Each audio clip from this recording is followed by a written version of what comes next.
सावित्री ज्योतिराव फुले या मालिकेच्या आजच्या भागात आपल्याला पाहायला काय मिळणार आहे ते आपण इकडेच बघूया. तर इकडे सावित्री जी आहे तिला खूप जास्त टेन्शन झालेलं असतं. तिला असं वाटतं की हे सगळं जर बाकी सगळ्यांनी पाहिलं असतं तर आज खूप मोठा तमाशा झाला असता. हे आले की ह्यांना मी सांगणार आहे की मला नाही शिकायचं वगैरे, हे सगळं नको, हे सगळं माझ्या पलीकडचं आहे. तेव्हा इतक्यातच आता ज्योती येतो. ज्योती तिला हे सगळं बोलताना ऐकतो. ज्योती जो आहे तिला असं वाटतं की सावित्री अभ्यास करते म्हणून, पण नाही, सावित्रीला तर मात्र वेगळंच काहीतरी ज्योतीला सांगायचं असतं. ती ज्योतीला सांगते की अहो, हे सगळं अभ्यास वगैरे आहे, हे सगळं माझ्याकडून नाही होणार. मला माझं स्वयंपाक आणि माझं घरच सांभाळत मी ठीक आहे. हे ऐकून ज्योती निराश होतो. ज्योती म्हणतो की काय झालं सावित्री, एवढं अचानक तडकाफडके हार निर्णय का घेतलास म्हणून. तेव्हा लगेच आता सावित्री जी आहे ती म्हणते की अहो, जर आज कोणाला कळलं असतं की मला शिकायचं आहे म्हणून, तेव्हा लगेचच इथे आता ज्योती जो आहे तो स्वतःचं पण पुस्तक सावित्रीला देतो आणि म्हणतो की जर तुला शिकायचं नाही तर आता ह्याच्या पुढे मी पण शिकणार नाही. जर शिक्षक त्याग द्यायचं आहे तर ते दोघांचं पण द्यायला पाहिजे, फक्त तुझ्या एकटीच राही, असं म्हणू आता तो सावित्रीला धमकवतो. सावित्री शॉक होते. सावित्रीला कळत नाही आता काय बोलावं. सावित्री म्हणते, अहो असं काय म्हणताय तुम्ही, हे काय लहान पोरासारखं वागणं झालं.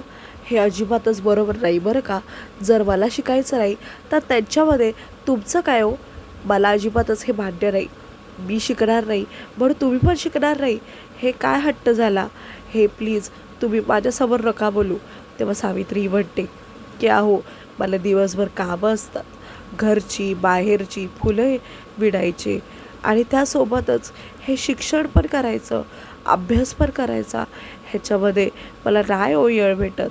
त्यावरच मी जरा तर काय खोलीत आले की लगेच कोण ना कोणतरी हे मला आवाज मारायला येतंच, ज्याच्यामध्ये मला भीती वाटते की कुणीतरी जर मला बघितलं की मी काय करते म्हणून, तर ते माझ्याबद्दल काय विचार करतील आणि घरात खूप मोठा तमाशा होईल. ह्याच्यावरती ज्योती जो आहे तो विचार करतो आणि म्हणतो की आता आपल्याकडे एकच उपाय आहे, तो म्हणजे गरिबी कावा. आणि तो गरिबी कावा हा आपल्याला आता उपयोगी करावाच लागेल, असं म्हणून सावित्रीला तर ज्योती असं उत्तर देतो. सावित्री जी आहे तिला आता टेन्शन येतं की म्हणजे नेमकं आपण आता काय करायचं आहे ते. तेव्हा इथे ज्योतीला माहिती असतं की आता फक्त एकच गोष्ट आहे, ती म्हणजे रात्र अभ्यास. रात्र अभ्यास केल्याशिवाय आता दुसरा कुठला पर्याय नाही. तोच आता हा गरिबी कावा जो आहे तो वापरावा लागेल, असं म्हणून ज्योती जो आहे तो आता सावित्रीला सांगत असतो. सावित्रीला तर काय फारसं कळत नाही, पण आता हे म्हणतायत म्हणून करावं लागेल. या गोष्टीची मात्र तिला एकच खात्री असते. इथे सावित्री जी आहे ती आता शॉक झालेली असते. आता रात्र झालेली असते. सावित्री आणि ज्योती जे आहेत ते पुन्हा एकदा अभ्यासाला सुरू करतात. रात्र झाली की ते खोलीत येतात आणि त्यासोबत ज्योती हा तिथे दिव्याचा प्रकाश लावून सावित्रीला शिकवत असतो. तो सावित्रीला आता नवीन नवीन अक्षरं, नवीन नवीन बाराखडी ही शिकवणार असतो. इथे सावित्रीला आता तो ब लिहायला शिकवतो. ब, बा, बी, बी हे सगळं तिला तो लिहायला शिकवत असतो. इथे सावित्री आता जी आहे ती आनंदाने लिहिते सुद्धा. तिलासुद्धा शिकायला मज्जा वगैरे येत असते, कारण शिक्षण वगैरे हे तिने पहिलं आधी केलेलं नसतं. ज्योती करत असतो त्याच्यावरती तिला खूप मज्जा वाटत असते. इथे ज्योती हा प्रत्येक शब्द हा तिला बोलून दाखवत असतो. सावित्री ही लिहितसुद्धा असते. सावित्री ही नीट ज्योतीला ऐकतसुद्धा असते.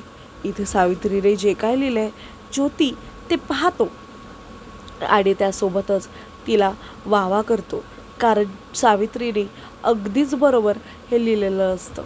इथे ज्योतीला खरंच खूप बरं वाटतं की सावित्री इतका छान आणि इतका प्रगतीनुसार अभ्यास करते म्हणून. इतक्या लवकरच जर ती अभ्यास केला तर ती पटकन शिकेल आणि त्यासोबतच लवकरात लवकर तिची प्रगती होईल. इथे आता सावित्री जी आहे ती पटकन शिकते म्हटल्यावर ज्योतीसुद्धा नीट आणि नवीन नवीन धडे हे तिला शिकवायला सुरुवात करतो. इतक्यातच जेव्हा ते दोघंही अभ्यास करतच असतात त्यांना बाहेरून खोकायचा आवाज येतो. तो खोकायचा आवाज हा दुसरा कोणाचा नसून दादांचा असतो. दोघे पण घाबरतात. दोघांना पण आता टेन्शन येतं की नेमकं काय करायचं ते म्हणून.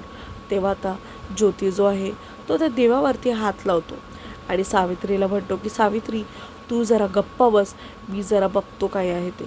तेव्हा आता इथे ज्योती स्वतःवर उठून आता बाहेर चेक करायला जातो की नेमकं दादा हे झोपले का नाही म्हणून. दिवाच्या प्रकाशावरती हात ठेवल्यामुळे खोलीत अंधार झाल्यासारखं वाटत असतो, जेणेकरून सगळ्यांना असं वाटेल की हे दोघे तर झोपले आहेत म्हणून. इथे आता सावित्री जी आहे ती म्हणत असते की अहो असं काय करताय तुम्ही, कुणी आलं तर. तेव्हा लगेच आता ज्योती म्हणतो की तू जर शांत बस असं म्हणून. इथे दादा जे आहेत बाहेर ते सगळे दिवे वगैरे फुकून झोपायला गेलेले असतात. इथे आता ज्योती जो आहे जोपर्यंत त्याला खात्री पटत नाही की दादा हे खरंच झोपलेत म्हणून तोपर्यंत तो दिव्यावरून हात काढत नाही. इतक्यातच जसं त्याला कळतं की कदाचित दादा हे झोपलेत, लगेचच तो दिव्यावरचा हात काढतो आणि त्याचसोबतच इथे तो पुन्हा सावित्रीला आता शिकवायला तयार करतो. सावित्रीला म्हणतो की दादा झोपले बरं का असं म्हणून आता सावित्री आणि ज्योती हे पुन्हा एकदा त्यांच्या कामामध्ये सुरुवात करतात. इथे आता सावित्री जी आहे ती ज्योतीने शिकवलेल्या भा मी ह्याच गोष्टीवरती लक्ष देते. तिला असं वाटतं की बापरे हीच गोष्ट खूप जास्त महत्त्वाची आहे वाटतं असं म्हणून इथे ज्योती जो आहे तो तिला एक एक अंकलिपी हे समजून सांगतो की नेमकं हे काय असतं, हे काय नसतं आणि हे काय असतं ते.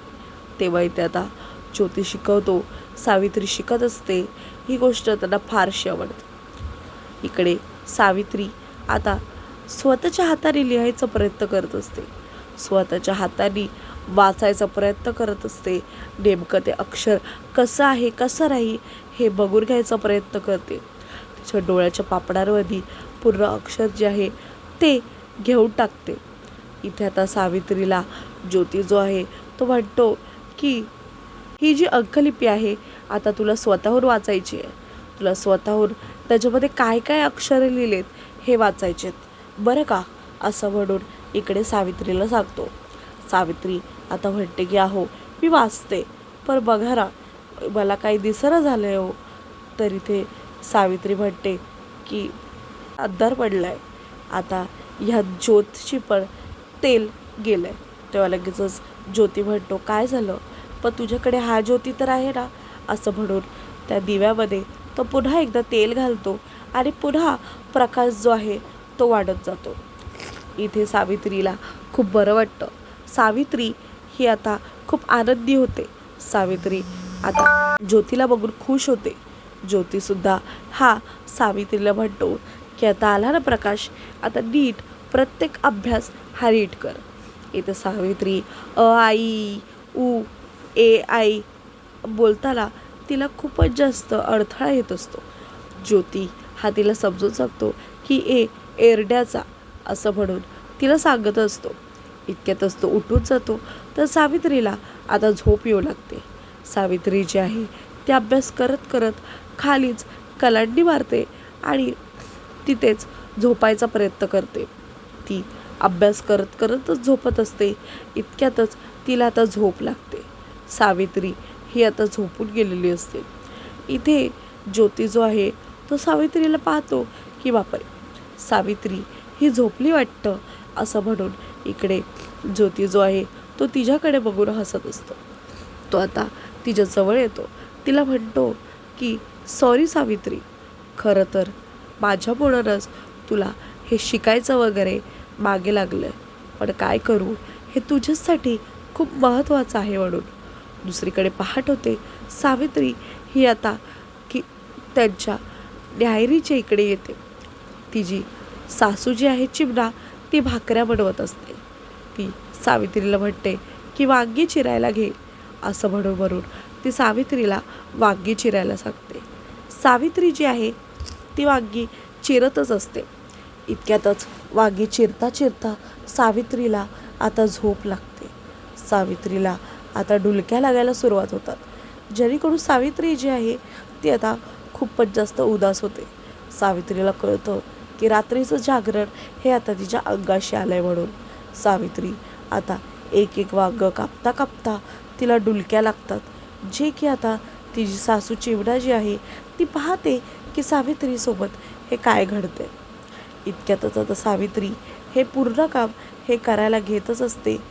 तोपर्यंत तिला पुन्हा एकदा आता झोप लागते आणि तिचा हात हा थोडासा कापला गेल्यासारखा होतो.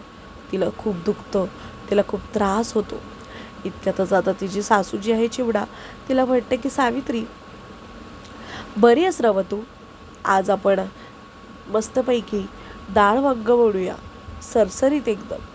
आणि मी आलेच तोपर्यंत हे भाकऱ्याचं जरा बघ असं म्हणून सावित्रीला आता भाकऱ्या काढायला सांगते आणि ती तिथून निघून जाते. इतक्यातच तिथे आता ज्योती येतो. ज्योतीला ती म्हणते की अहो थांबा, न्याहारी करून जावा. तो लगेच ज्योती म्हणतो की नको, गरम दूध असेल तर देते. तेव्हा आता इथे सावित्रीला आता तिकडेच असलेलं जे गरम दूध आहे ते ती ज्योतीला देते. ज्योती जो आहे ते गरम दूध पितो आणि तिकडून निघून जातो. तो तिला म्हणतो की सावित्री, जर शक्य झालं तर दुपारी अभ्यास करायला घे म्हणून. तेव्हा सावित्रीसुद्धा हसते आणि ज्योतीसुद्धा हसून तिकडून निघून जातो. इथे आता सावित्री जी आहे ती भाकऱ्या करत असते. भाकऱ्या करता करता सावित्रीला झोप लागत असते. जशी सावित्रीला झोप लागली, सावित्रीची पहिली भाकरी ही पूर्णपणे जळून राख झालेली असते.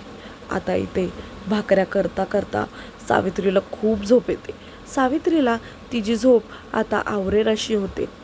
तिच्या त्या झोपामुळे तिच्या भाकऱ्या या आता जळू लागतात. तिला काही करू काय नाही असं कळतच नाही. तिला टेन्शन येतं. आता एक भाकरी अशीच करता करता तिच्या हाताला खूपच जोरात असा चटका लागतो, तव्याचा चटका, जेणेकरून सावित्रीला आता खूपच जास्त त्रास होऊ लागतो. सावित्री तळमळू लागते, पण तिच्याकडे आता दुसरा काहीच उपयोग नसतो. सावित्रीला आता काहीही करून भाकऱ्या करणं हे गरजेचंच असतं. सावित्रीला आता टेन्शन येतं. सावित्री म्हणते की आता मी काय करू?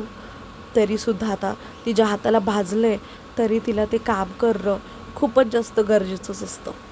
इथे सावित्रीला इतका त्रास होतो की तिला तिची भाकरी जी आहे ती सहजसुद्धा होत नाही. आता दुसरीकडे पुन्हा एकदा रात्र होते. सावित्री ही आता खोलीमध्ये येते. त्यासोबतच आता इथे ज्योती हा तिला आता गणित शिकवणार असतो. इतक्यात सावित्री येते आणि त्याला सांगते की आज काय शिकायचं आहे बालक.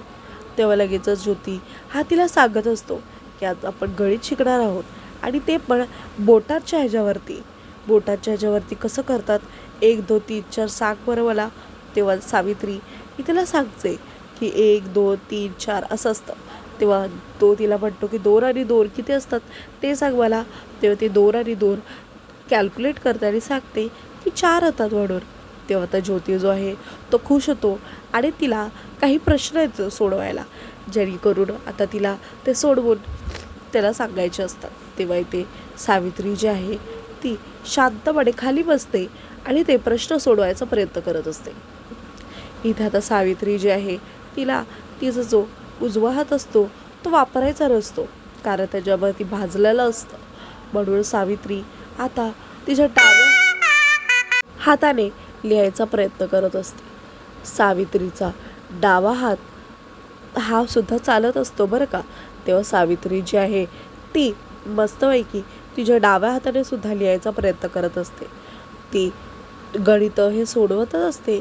इतक्यातच ज्योती बघतो की सावित्री ही तिचा डावा हात का वापरते बरं, मला काही कळत नाही आहे. गणितसुद्धा त्याच हाताने सोडवते आहे आणि मोजते सुद्धा त्याच हाताने.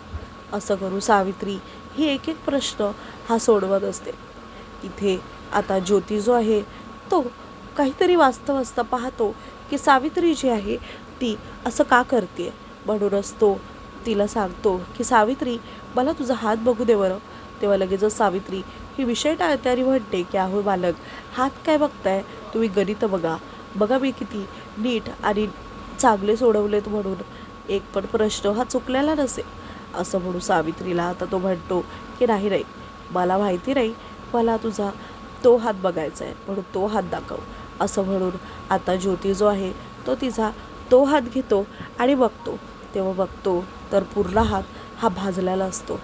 ज्योती आता तिच्यावरती चिडतो. तिला म्हणतो की सावित्री, अगं हे काय, केवढं भाजलं ते आणि हे कसं काय भाजलं तुला. तेव्हा सावित्री सांगते, अहो भाकरी करताना हात हा तव्यावर राहिला. तेव्हा लगेचच ज्योती विचारतो सुद्धा की अहो असं कसं काय लागला म्हणून. तेव्हा लगेचच सावित्री सांगते, अहो हा रात्रीचा अभ्यास ज्याने माझी झोप पूर्ण होत नाही. सकाळी लवकर उठायला लागतं आणि घरची कामंसुद्धा असतात, त्याच्यामध्ये झोप माझी पूर्ण होत नाही, म्हणूनच मला भाजलं गेलं हो. असं म्हणून ती सांगते. तेव्हा लगेचच ज्योती विचारतो कधी वाचलं. तेव्हा ती सांगते की सकाळीच वाचलं म्हणून. तर म्हणतो की अरे सकाळी वाजलं तर मला सांगायचं ना म्हणून. तेव्हा लगेचच आता इथे सावित्री जी आहे ती काहीच बोलत नाही. ज्योती हा तिला विचारतो आपल्याकडे दही आहे का म्हणून. दही तर सावित्री म्हणते की वय हाय की म्हणून दही, पण ते तुम्हाला जावं लागेल. तर इथे स्वयंपाकघरात जायसाठी ज्योती जो आहे तो निघालेला असतो, कारण त्याला आता सावित्रीचं हे भाजणं काही फारसं अजिबातच आवडत नाही. इथे सावित्री ही आता तळमळतीये हे बघितल्यावर ज्योतीला आता टेन्शन येतं. ज्योती विचार करतो, बापरे एवढं भाजलंय. असं म्हणून ज्योती हा आता स्वयंपाकघरात निघालेला असतो. इथे आता सावित्री ही त्याला आवाज देते मागून, पण तो काय थांबत नाही.